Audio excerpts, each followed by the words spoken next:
Hi, and thank you for joining us today to learn more about climate. I'm Lucy Noble, and I've dedicated the last 11 years of my career in reducing greenhouse gas emissions.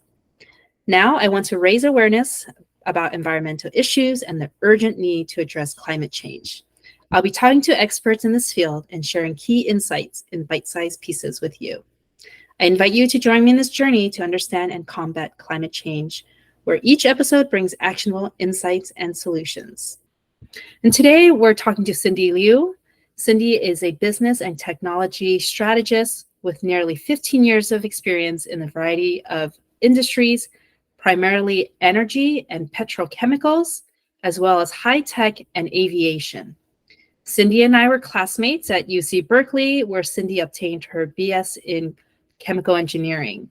And Cindy is also a licensed professional engineer in Texas and has her MBA from UT Austin. Hi, Cindy. Hey, Lucy. Thanks so much for having me. It's a great pleasure. Well, welcome to our show, our podcast. So tell us, why are you interested in climate? Yeah, absolutely. So for me, sustainability and climate action are a culmination of my interests, which are energy and emerging technology. I'm curious about more sustainable and efficient ways of producing energy for socioeconomical growth. And recently, there has been policy change to make green tech investments more favorable, which has driven more advancements in this field that piqued my interest. And then there's also obviously the human interest in this, as 2023 is the hottest year on record. And having suffered through nearly 110-degree summers here in Texas, I really feel the need to pitch in as an engineer and help solve this problem. Yeah, I feel the exact same way. I feel like every year it just gets hotter and more unbearable, and the different weathers around the globe that's why I talk about the urgency of like, we need to take action now. So I absolutely agree. So how did you get into this field? Yeah, so I entered the energy industry shortly after undergrad, first working as a process engineer designing petrochemical facilities and refineries. And then later I went into technology licensing for such facilities, which really facilitated and piqued my interest in emerging technologies. I was also curious about how license agreements were drafted, so I went and got my MBA.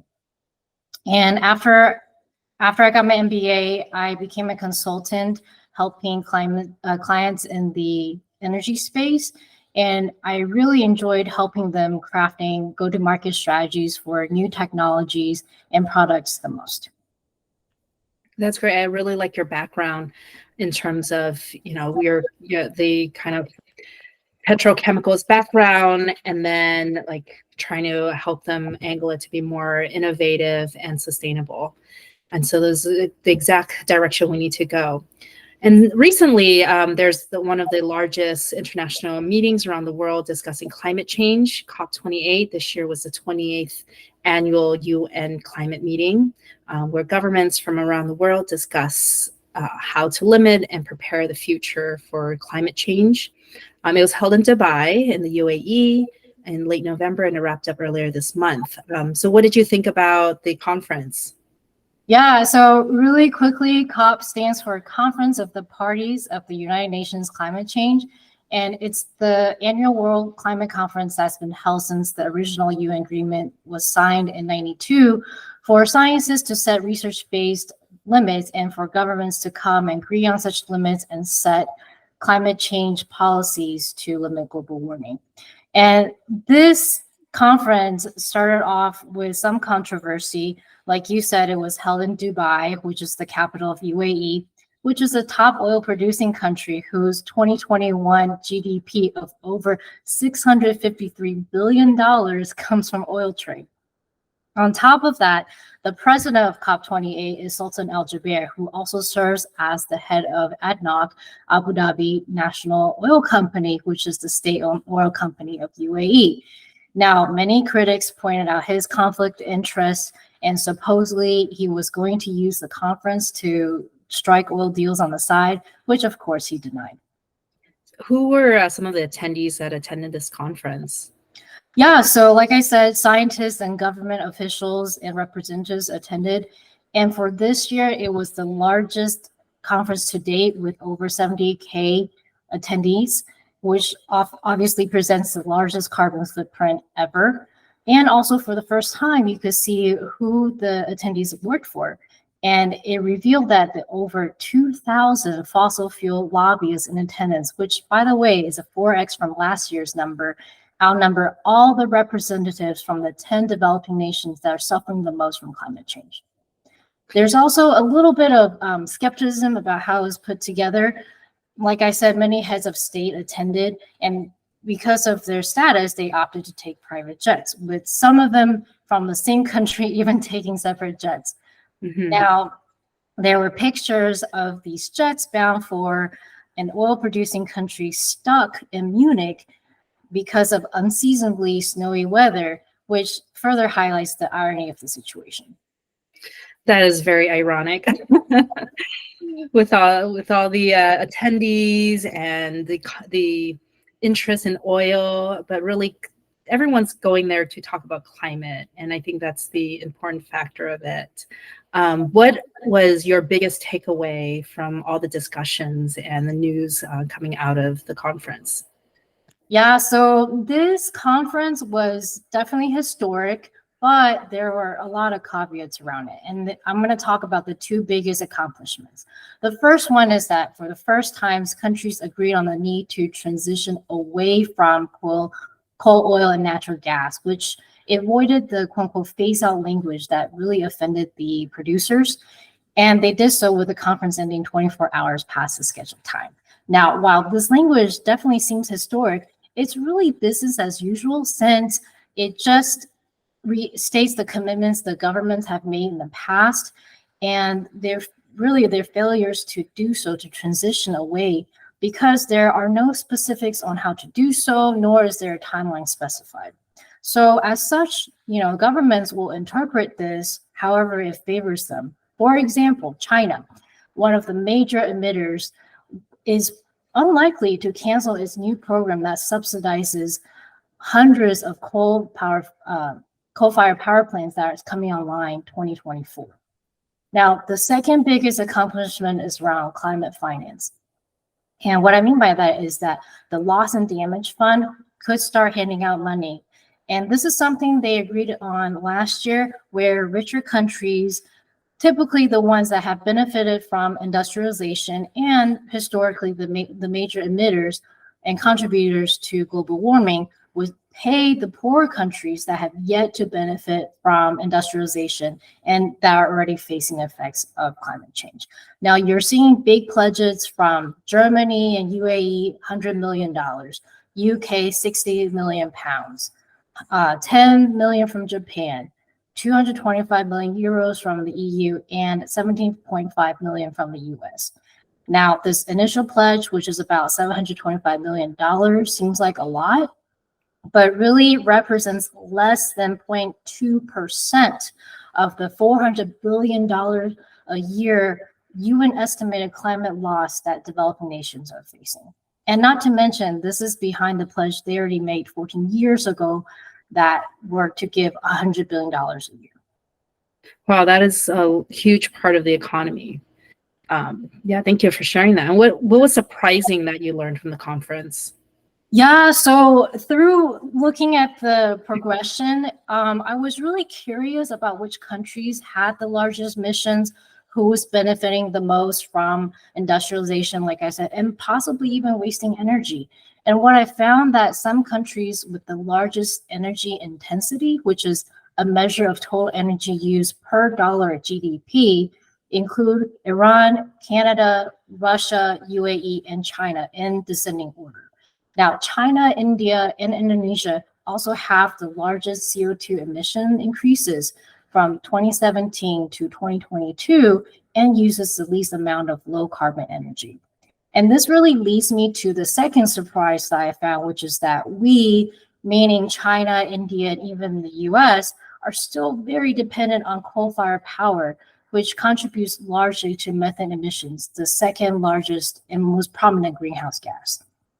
And aside from China and India's industrialization that I talked about, which is heavily dependent on coal-fired power, I also found out that the West's electrification is very deeply dependent on Indonesian nickel, which is refined using coal-fired power plants. Yeah, we actually talked to another expert yesterday, which we'll publish a little bit later in the year, about, how are we able to transition out of some of these more traditional fossil fuels to more greener, sustainable fuel. And it's hard because we're still very much dependent on some of these more, sinful fossil fuel, rather than, some of the green. There's still a lot of, drawbacks, for both, of course, but the transition is hard because we're such a consumer